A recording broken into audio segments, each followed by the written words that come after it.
Assalamualaikum warahmatullahi wabarakatuh. Pada presentasi kali ini, adapun topik yang akan kami bahas adalah vitamin B6, B9, B12. Perkenalkan, nama saya Siti Nurjana yang akan bertugas sebagai moderator. Adapun anggota kelompok kami adalah 1. Mutia Ardita Pradanti Dewantara, 2.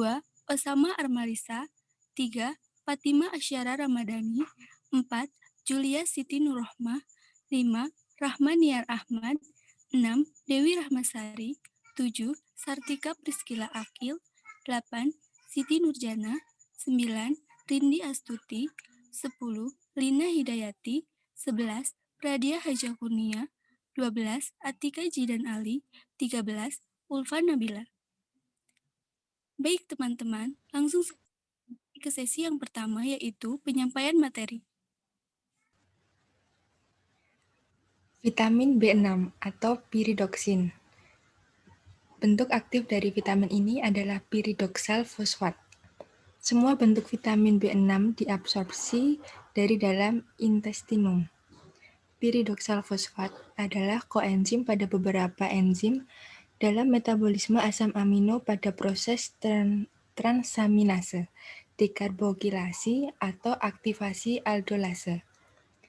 Mempunyai sifat larut air dan alkohol, mudah terurai dalam panas, asam, dan tidak stabil dalam alkali dan cahaya. Vitamin ini juga mudah didapat. Banyak terdapat dalam beras, jagung, kacang-kacangan, daging, dan ikan. Bentuk-bentuk piridoksin yaitu terdiri dari piridosin, piridoksal, dan piridoksamin.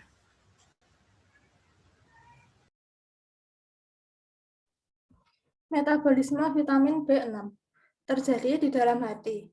Piridoksal fosfat diikat oleh albumin di dalam hati. Darah yang tidak diikat akan diubah menjadi asam piridoksat oleh enzim oksidasi di dalam hati dan ginjal dan akan dibuang melalui urin. Penting dalam metabolisme asam amino dan glikogen, juga dalam kerja hormon steroid. Terdapat enzim senyawa yang memiliki aktivitas vitamin B6, piridoksin oiridoksamin, dan turunan 5-fosfatnya. Bentuk ini tidak dapat digunakan dalam keadaan defisiensi, tetapi dibebaskan jika terjadi kelaparan saat cadangan glikogen terkuras, kemudian dapat digunakan terutama di dalam hati dan ginjal untuk memenuhi peningkatan kebutuhan gluconeogenesis dari asam amino. Penting dalam proses transminase, dekarboksilasi, dan transsulfurasi. Piridoksal fosfat diperlukan dalam sintesis heme, berperan dalam sintesis niasin atau vitamin B3. 80% akan menjadi bentuk aktif dan disimpan di otot. Sebagai koenzim dalam reaksi fosforilasi membentuk pelepasan glikogen dalam hati dan otot.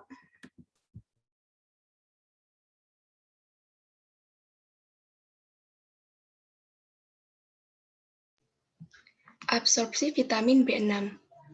Yang pertama, vitamin terfosforilasi maupun terdefosforilasi oleh alkali fosfatase dalam mukosa usus. Kemudian, sebagian besar vitamin yang diserap akan diambil oleh hati dengan difusi, diikuti oleh metabolisme sebagai fosfat. Piridoksal fosfat dan sebagian piridoksal diekspor dari hati yang terikat ke albumin.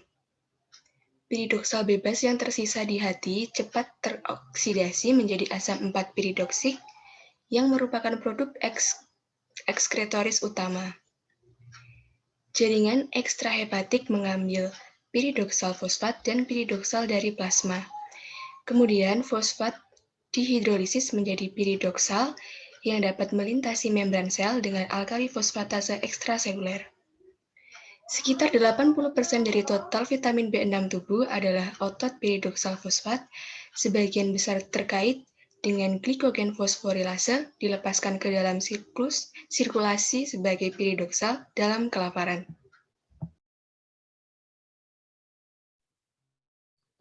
Kebutuhan vitamin B6. Yang pertama pada anak 1-3 tahun 0,4 mg per hari, 4-8 tahun 0,5 mg per hari, pada anak laki-laki 9-13 tahun 0,8 mg per hari, 14-18 tahun 1,1 mg per hari, dewasa 1,3-1,5 mg per hari. Pada perempuan 9-13 tahun 0,8 mg per hari, 14-18 tahun 1,0 mg per hari, dewasa 1,3-1,5 mg per hari. Defisiensi vitamin B6.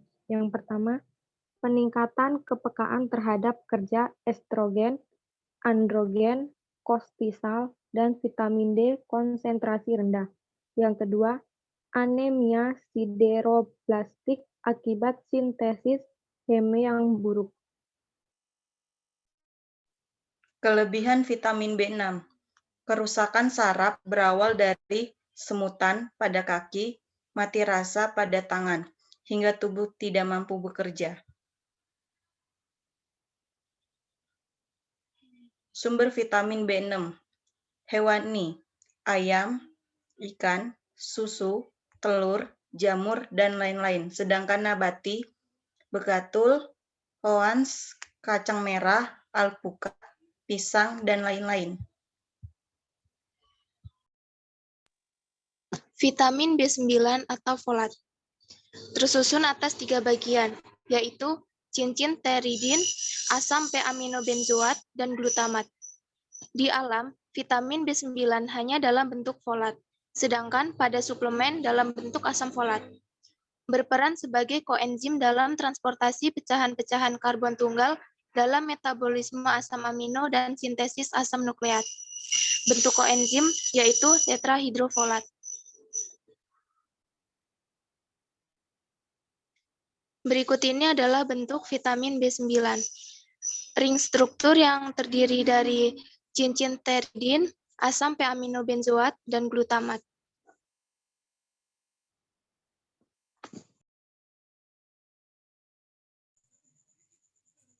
Metabolisme vitamin B9.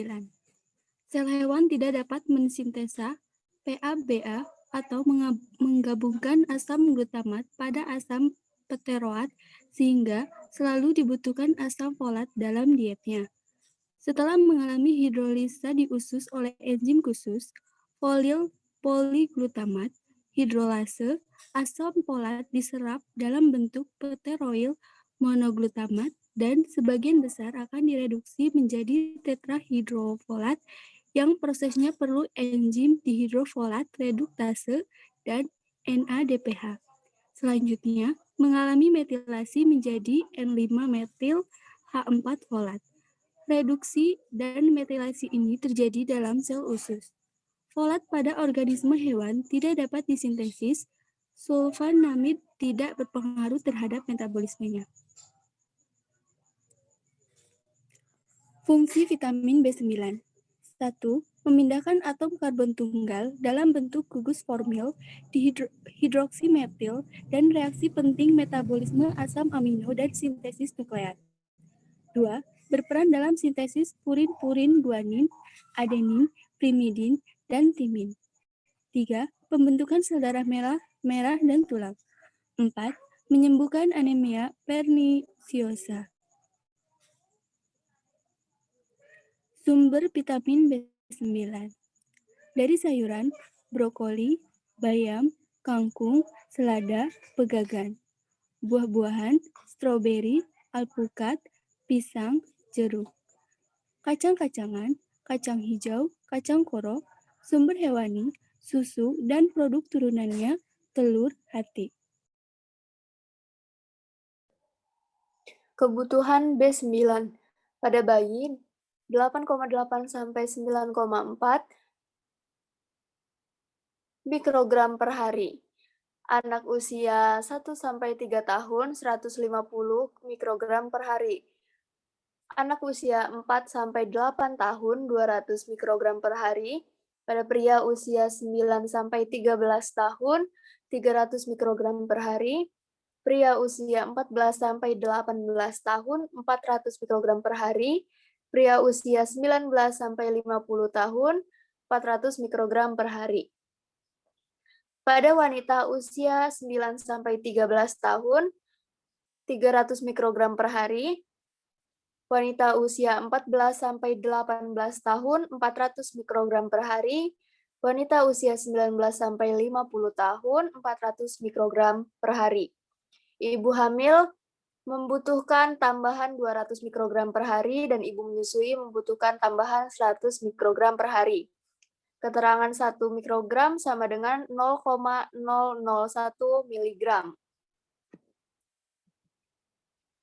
Defisiensi dan kelebihan B9, kekurangan vitamin ini menyebabkan anemia megaloblastik karena terganggunya biosintesis asam nukleat, kerusakan secara umum karena sintesis fosfolipid, dan metabolisme asam amino terganggu.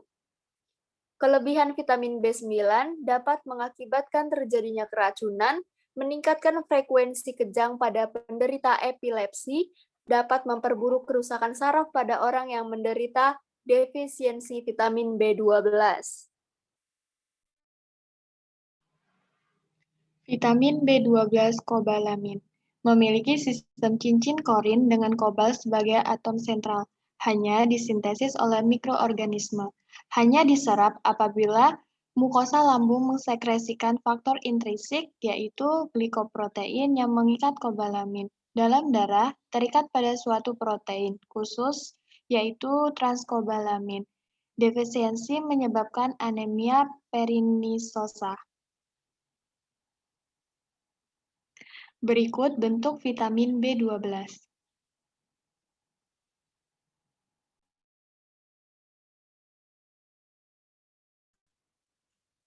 Metabolisme vitamin B12 masuk ke dalam darah melalui membran dan diserap masuk ke aliran darah.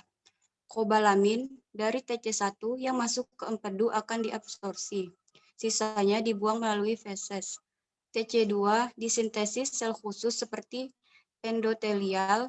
TC2 mengatur kobalamin ke seluruh sel dalam tubuh.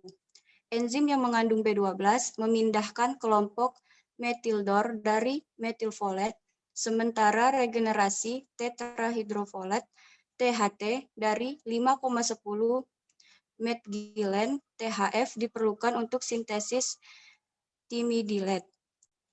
Metifolat merupakan bentuk vitamin yang dominan dalam serum dan hati, serta mengembalikan folat ke cadangan tubuh melalui proses yang tergantung vitamin B12.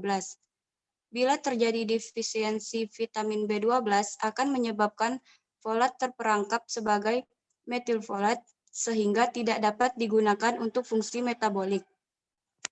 Faktor yang terperangkap akhirnya dapat menyebabkan kerusakan hematologi akibat defisiensi vitamin B12 yang tidak dapat dibedakan dari ketidakcukupan 5,10 metilion THF untuk berpartisipasi dalam pembentukan DNA.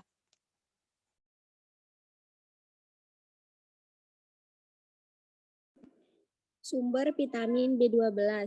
Yang pertama, hanya terdapat pada sumber hewani, yaitu daging, telur, ikan, kerang, dan susu. Dan yang kedua, bakteri saluran cerna juga menghasilkan vitamin B12, tetapi pemanfaatannya rendah. Sumber vitamin B12 yaitu sebagai SBG koenzim untuk sintesis purin dan pirimidin atau asam nukleat dan mengubah folat menjadi bentuk alat dan dalam fungsi formal metabolisme semua sel serta mencegah anemia.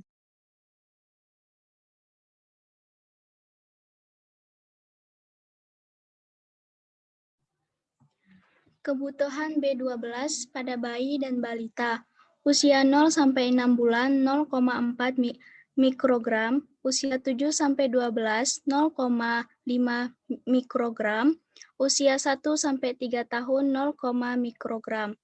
Pada laki-laki dan perempuan, usia 4-8 tahun 1,2 mikrogram, usia 9-13 tahun 1,8 mikrogram, dan lebih dari usia 14 tahun 2,4 mikrogram.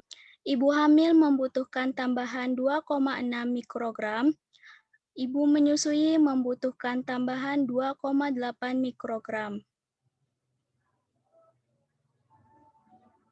Defisiensi dalam kelebihan vitamin B12.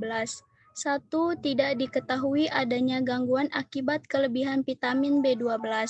2. Defisiensi jarang terjadi karena kekurangan makanan, tetapi sebagian besar akibat penyakit saluran cerna atau gangguan pada absorpsi dan transportasi. 3. Defisiensi menimbulkan dua jenis sindrom, yaitu gangguan sintesis DNA dan gangguan saraf. Berikut sumber bacaan yang kami gunakan. Demikian tadi presentasi dari kelompok kami. Saya sebagai moderator mohon maaf atas kekurangannya dan terima kasih untuk perhatiannya. Wassalamualaikum warahmatullahi wabarakatuh.